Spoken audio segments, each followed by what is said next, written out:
श्री शिवाय नमस्तुभ्यम हर हर महादेव। आप सभी का मेरे चैनल पर बहुत बहुत स्वागत है। आज की वीडियो में मैं आपको करवा चौथ व्रत कथा सुनाऊंगी। तो चलिए सुनते हैं करवा चौथ व्रत कथा। बोलिए गणेश जी महाराज की जय, बोलिए करवा माता की जय। मानधाता ने कहा, हे इंद्र, तप के लिए अर्जुन के कोलागिरी पर चले जाने के पश्चात द्रौपदी खिन्न वो चिंता करने लगी। अहो, अर्जुन ने कठिन कर्म प्रारंभ किया है। इस कर्म में विघ्न डालने वाले बहुत शत्रु है। श्री कृष्ण जी से ऐसी चिंता कर द्रौपदी ने विघ्न को हटाने का उपाय पूछा। द्रौपदी ने कहा, हे जगन्नाथ, आप मुझे ऐसा व्रत बताएं कि जिसके करने से सभी विघ्न नष्ट हो जाएं। श्री कृष्ण जी ने कहा, हे द्रौपदी, पार्वती जी ने शंकर जी से इसी प्रकार पूछा था। तब शंकर जी ने पार्वती को जो बताया था उसी करक चतुर्थी करवा चौथ नामक व्रत को मैं कहता हूँ। सुनो, जो सब प्रकार से विघ्नों को हरने वाला है। पार्वती जी ने कहा, हे भगवान, यह करक चतुर्थी करवा चौथ व्रत किस प्रकार का व्रत है तथा उसका क्या विधान है और पहले इसे किसने किया है। शंकर जी बोले, हे पार्वती, रत्न विभूषित चार दीवारियों से घिरे स्वर्ण व चांदी के भवनों से भरे विद्वान पुरुषों से सुशोभित, लोगों को वश करने वाली दिव्य स्त्रियों से शोभायमान, जहाँ वेद ध्वनि हो रही है, ऐसे स्वर्ग से भी होनहार मनोहर परम रमणीक इंद्रप्रस्थपुर में एक वेद शर्मा नामक ज्ञानी ब्राह्मण रहता था। उसकी पत्नी का नाम लीलावती था। उसके महान पराक्रमी 7 पुत्र तथा संपूर्ण लक्षणों से युक्त वीरवती नामक एक पुत्री उत्पन्न हुई। उसकी आंखें नीलकमल के समान और मुख चंद्रमा के समान था। उसके विवाह योग्य समय आ जाने पर वेद शर्मा ने एक वेद शास्त्र के ज्ञाता ब्राह्मण विद्वान को विवाह विधि से उसे प्रदान कर दिया।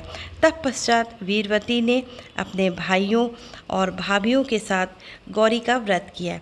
तत्पश्चात कार्तिक कृष्ण चतुर्थी के दिन व्रत उपवास कर सायंकाल स्नान कर सबों ने भक्ति भाव से वट वृक्ष का चित्र बना।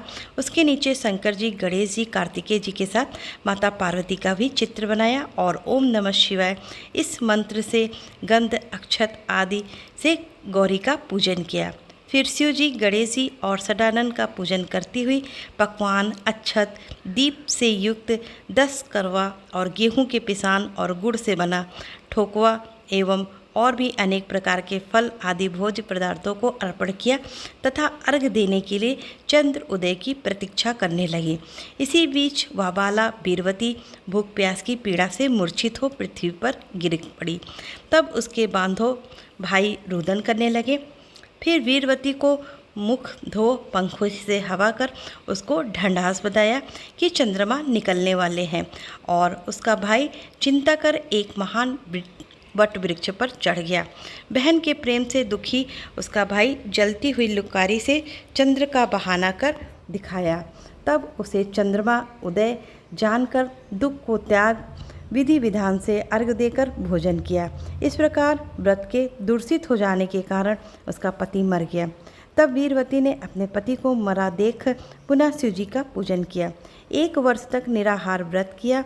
वर्ष के समाप्त हो जाने पर करवा चौथ व्रत फिर से भाभियों के साथ किया और पूर्व युक्त विधि विधान से वीरवती ने व्रत किया। तब उसी दिन देव कन्याओं के साथ इंद्राणी वहाँ करवा चौथ व्रत करने के लिए स्वर्गलोक से आई थी और वह स्वयं वीरवती के पास चली गई। मनुष्य वीरवती से इंद्राणी ने सब बातों को पूछा। तब विनयपूर्वक वीरवती ने कहा कि जब मैं करवा चौथ का व्रत कर अपने पति के घर आई तो मेरा पति मर गया।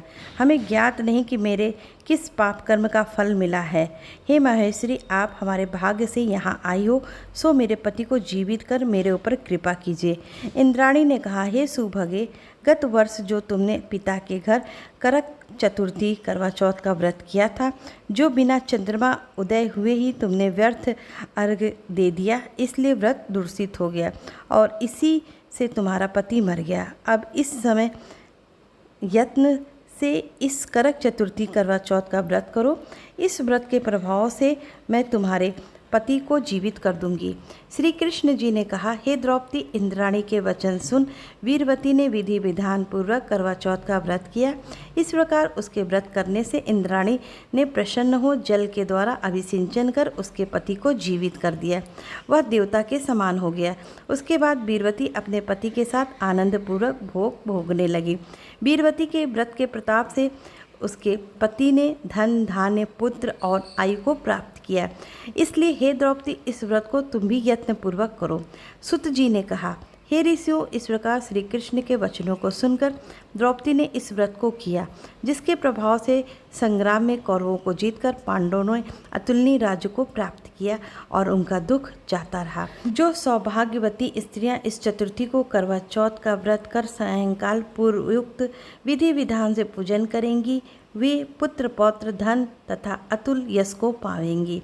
करक इस मंत्र को पढ़कर दुग्ध अथवा जल से पूर्ण कलश में पंचरत्न डाल ब्राह्मण को दें और कहें कि हे गणेश जी, इस करक दान से मेरे पति बहुत काल तक जीवित रहें, मेरा सौभाग्य सदा बने रहे। पुनः सुहागिन स्त्रियों को भी दें और उनसे भी लें।